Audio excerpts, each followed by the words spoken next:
শিশুকে বারবার না করলে অথবা বারবার যদি এটা বলেন যে এটা করো না, ওটা ধরো না, এটা ভুল, এইভাবে করো, এইভাবে চলো, মানে এইভাবে সারাক্ষণ যদি আপনি বাধা দিতে থাকেন তাহলে আসলে কি হয়, একটা হেলদি প্যারেন্টিং যে রিলেশনশিপ থাকে আমাদের চিলড্রেনের সাথে সেটা কিভাবে বাধাগ্রস্ত হয় আজকে আমরা সেই বিষয়ে আলোচনা করব।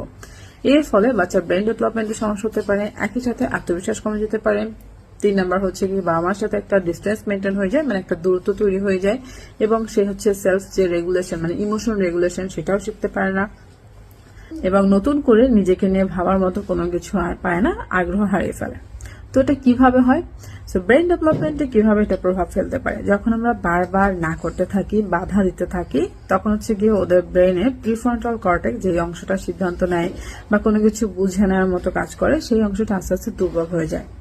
এতে সে নিজের মতো করে সিদ্ধান্ত নেওয়া শিখতে পারে না এবং একই সাথে সে হচ্ছে অলওয়েজ ভাবতে থাকে আমি যা করি সেটা হচ্ছে ভুল হয়ে যায়, যাতে হচ্ছে নিজে থেকে কোনো কিছু করার যে আগ্রহটা সেটা আস্তে আস্তে দমে যায়।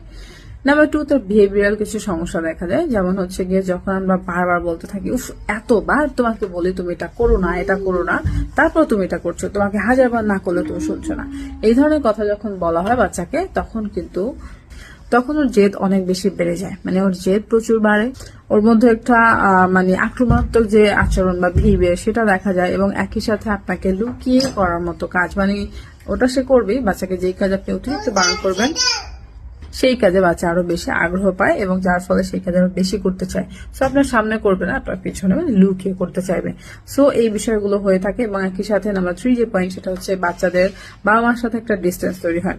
যখন সে দেখে বাবা মা সারাক্ষণ সব সময় হচ্ছে তার ভুল ধরতে থাকে বা বাধা দিতে থাকে, তখন সে ভাবে আমি এখন এটা কিছু বললে বা একটা কিছু বললে বাবা মা হচ্ছে কি এটা মেনে নিবে না, সো আমি এটার চেয়ে বেটার আমি বলবো না, শেয়ারই করবো না। সো এখান থেকে এদের শুরু হয় যে বাবা মার থেকে একটা ডিস্টেন্স, মানে শেয়ার না করা কোনো কিছু, এই ধরনের সমস্যা হয়ে থাকে। নাম্বার 4, ইমোশন রেগুলেশন শিখে না। সবসময় যদি আমি আবেগটাকে ওর প্রকাশ করতে না দিয়ে বা কিভাবে সে কন্ট্রোল করবে সেটা না শিখে দমিয়ে ফেলি, দমানো শেখাই, বা এটা করা যাবে না, এভাবে করা যাবে না, চিৎকার করবে না, মানে এভাবে যদি শেখাই সেক্ষেত্রে কিন্তু ও বোঝে না ওর ইমোশনটা কিভাবে রেগুলেট করতে হবে। সো এটাও কিন্তু অনেক বড় সড়ো প্রভাব ফেলে ওর মধ্যে।